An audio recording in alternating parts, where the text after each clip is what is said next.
Hi, I'm your host, Justin Yomart, and this is the CNC Podcast. I hope you enjoy this week's episode. The winner of the giveaway, Content 2014, is here. Hi, thank you for having me on the podcast this week, Justin. No problem. So, before we get into it, I just want to thank Denver Opposats for sponsoring us. They've been sponsoring us for all of 2020. I really appreciate it, and make sure to check them out. They're a great organization, and their games are really fun. Yep, thank you for having me on board this week. And since I won the giveaway and I get to choose what we talk about, since I know you're a big Dallas Mavericks fan, I wanted to ask you what your opinion is on the roster right now. I really like our roster with Kristaps and Luka and Boban. Like those are like my three favorite players right now. I feel like this roster can really click on and can really contend to be like a 5, maybe even a 4 seed. Yeah, I definitely agree with that. I think the future, they have a really good future.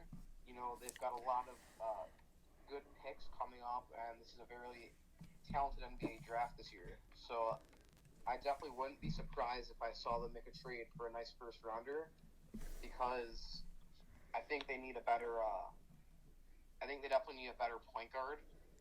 Brunson, he's out for I think another year. I don't think he's going to be able to cut it for them. The point guard. What do you think about that? I mean, I kind of agree. I'm personally a huge Jalen Brunson fan. I really like him. He's one of my favorite players.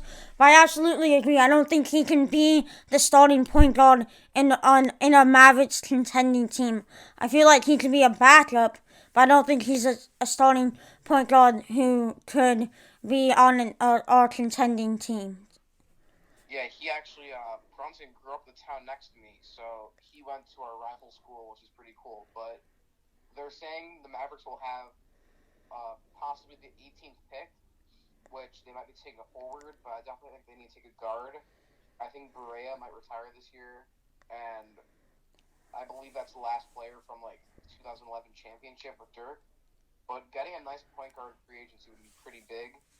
I think if they got a star to go with, if they clear up space and get a star to go with Kristaps and Luka, that can make them very powerful and a contender.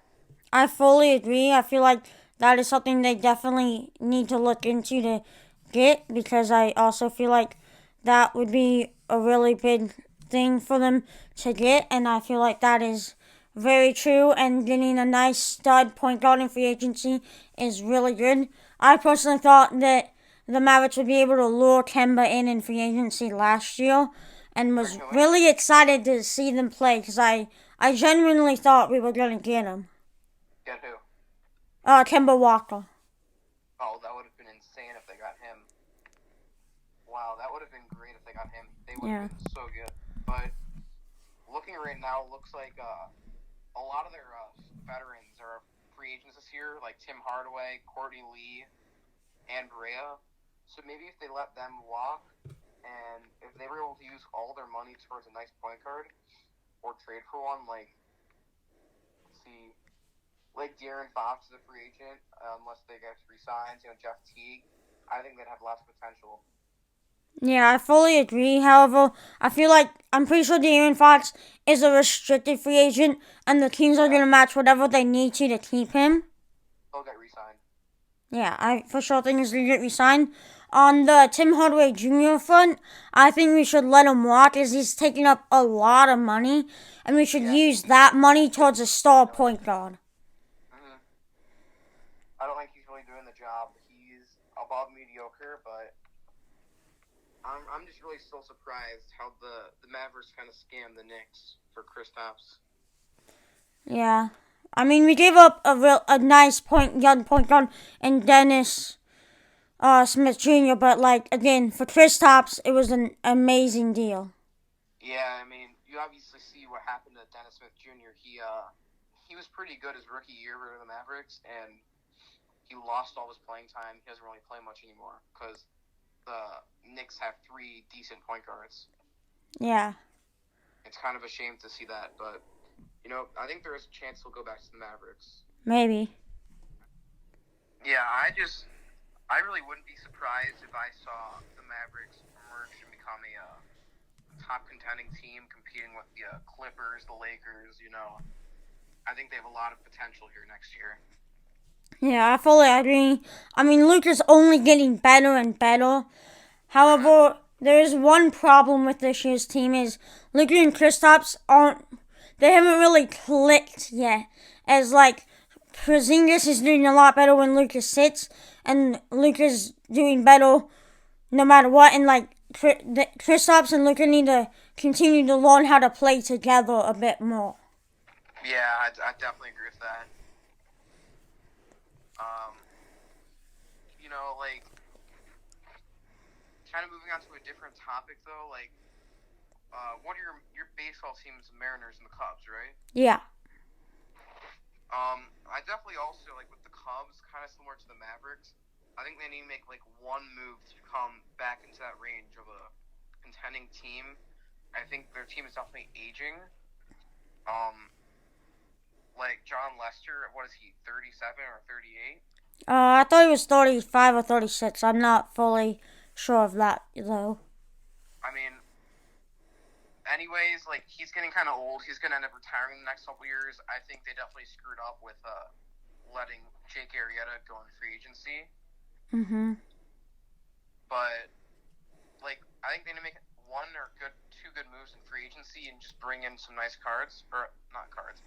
I think that would benefit them a lot. Yeah, I fully agree. And like to build off that, I feel like they need like 2 to 3 more moves to get some more starting pitchers and relief pitchers. Our pitchers have been really bad, and also that actually leads us right into card of the week, which is my new Wilson Contreras auto out of 13. I heard that was a pretty nice card. Yeah, I just got it recently. One of my favorites right now. Excited to have it in my collection. You bought that one or traded for it? I bought it. Yeah, really nice card. I'm excited to have it in the collection. And so, yeah. A picture of it looked really nice. Nice card for you to hold on to for quite a bit. So, yeah, let's get back into the Cubs. Yeah, I've been keeping track of their farm system lately, and I definitely think they've got a bright future. They've got top prospect Brennan Davis, who's been featured on the podcast lately. Yeah. He's got a lot of potential. They've got Nico Horner. I'm not the biggest fan of him, but I know he's got a high ceiling. He does. I know they got Miguel Amaya, who he's a catcher, right? Yeah, I think they should trade him for a really good pitcher because we have Contreras. Yeah, they don't really have a spot for Amaya, but you never know. Like, kind of like the Sox, they're just kind of like overloaded at catcher because they've got McCann, Grandal, and then they just called up their first rounder, Zach Collins. I really like Zach Collins. I just want to put that out there. You do or don't like him? I really do. I'm not a huge Sox fan, but I really do like Zach Collins. Yeah, I mean, I like him too, but it's like, it's tough to see that they bring in McCann last year, and out of nowhere, he comes an all-star, and then they bring in Grandal. So now they kind of screwed themselves. They've got 2 all-star catchers, and then their first rounder is a catcher also. Yeah. So they're going to end up trading McCann and Zach Collins, unfortunately. But similar to the Cubs, they'll have to trade Amaya. They also got Caratini. He's pretty good, too. I mean, he's not bad. He's underrated, for sure. Yeah. Like you mentioned, Brendan Davis featured on the podcast. He's the number 3 prospect right now. He's doing really good. Been working hard. And fun fact, this is episode 50. He was featured on episode 1. And so, really? Yeah. Sick. So, it was really cool. Like, that was a great experience. And speaking of the Cubs Farm League, our most recent interviewee, the number 7 prospect, Cole Franklin, who is a pitcher, will be coming up around the same time as Brennan, and could also, if he continues to work as hard as he has, and I know he has because I've been following him for a while, I know he could be that star pitcher who could really help us win. Yeah, I mean, I'm excited for you to have Cole Franklin join the podcast. He's already came on. Oh, he did? Yeah. Oh, that's cool. Like, he was a late pick. I think he was a 5th or 6th rounder. So for him to kind of emerge, like, he didn't have the best first year in the minors, and he showed a lot of improvement this year. He had a really good offseason. He did. I was really looking forward to how he played this minor league year, but I don't think the minor leagues are even going to happen at this point. He also was a really big piece to help the South Bend Cubs win the championship. Like he was called up for the playoffs, and he had a nice little playoff run that really helped propel them forward too. Yeah. One thing I actually just thought about, I wanted to ask you about. I'm not sure if you saw about this, but Rob Manfred's trying to cut down a lot of minor league teams. Did you see that? I did. Yeah. What are your thoughts on that? I mean, as you might have seen this on my stories on College Legends 99 or College and Talk, I really hate Rob Manfred. I feel like he's a horrible commissioner for the MLB. Like, the commissioner's trophy is not just a piece of metal. It's in my opinion, the most coveted sports trophy to obtain. And that also might be because I'm a Cubs fan, and they had the 108-year drought, and to finally see them win just made it so happy. And then that next year, I got to get up close to the trophy, and it might be that, but I don't think he should cut minor league teams. And if he does, I hope it's not single A, because the Rock Sox, they are a great organization, and I love going to their games. They're a really fun time. And I just feel like that's a bad idea. I see where he's coming from. Like, there's so many minor league teams per team. You got, like, AAA, AA, single A, high A, low A, and, like, the rookie league. Yeah. So there's about, like, 5-6 minor league teams per major league team. And they do lose a lot of money after paying the players. Not many people go to the games. But I think it's not a terrible idea to make the rosters a bit bigger and, like, cut down on minor league teams, but it is kind of ridiculous that what they're going to do is going to ruin it's going to make a lot of people lose their jobs. A lot of minor league players will be cut. It's going to be a horrible move. I mean, if they really have to cut it down, they should at least keep AAA, single A, and double A.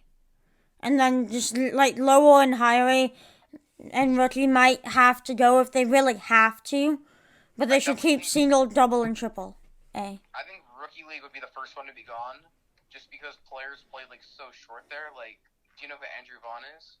I've heard of him once or twice. Not too familiar with him. He was the first round, I think the third pick for the Sox in 2019. He only had to play, I think, like, maybe 2 weeks in the rookie league. He was batting like 500 or 600, I believe.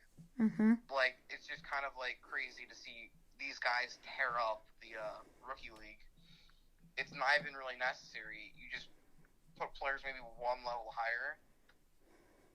But it's something we can control. So yeah. I'm gonna have to cut this segment of talking sports a little short this episode, and I just want to thank all my viewers for sticking with me for these 50 episodes.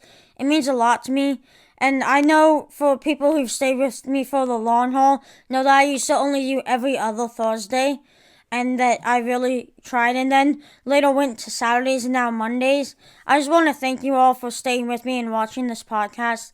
It means a lot to me. I'm growing a lot, and I've really enjoyed doing it, and I can't wait to post another 50 and for them all to blow up like the others have. I just want to give a big thanks to all the viewers. Yep. It means a lot to me that you all stuck with me and watched all of these. It just was really meaningful, and to hit episode 50 was incredible. When I first started, I never thought that I would surpass over 10 viewers on average, let alone 15. So it's been such a great experience, and I just want to thank you all for watching. What's your next goal in the future with your podcast? So before this year started, I set out 15 goals. And I wrote them up, and I have them up where I record, so I can always look at them while I'm recording. And I still have a few to check off. One I really want to do is interview a scout or a broadcaster. One of them is to get more professional athletes on, and to ultimately get my podcast on Spotify. Or like the 3 that are left. That would be really cool if you got yours on Spotify. Yeah, I've been working on it. Do you have any athletes in mind that you're really, like, working with to get onto the show. I don't want to give any spoilers, but I'm in the works with getting a former professional athlete who played with multiple teams, including the Cubs. Ooh. Can I give you a recommendation of who you could possibly message or no? Oh, yeah, for sure. I'm not sure if you know him, but Dane Dunning, the Sox got him for Adam Eaton with like Giolito and Reynaldo Lopez. He's recovering from Tommy John. He plays on the Double-A for the Sox. He's very good at answering his fans' messages. I definitely think you could get him on the podcast. He's a really nice guy. Okay, for sure. I'll message him later tonight and see if I can work something out. Yeah, I'll have to send you his profile. Yeah, that would be appreciated. Yeah. So, thank you all for watching. Big thanks for Tarzan 2014 to come on. Yeah, thank you so much for having me. I appreciate it. Yeah. I'll see you all in episode 50. See ya.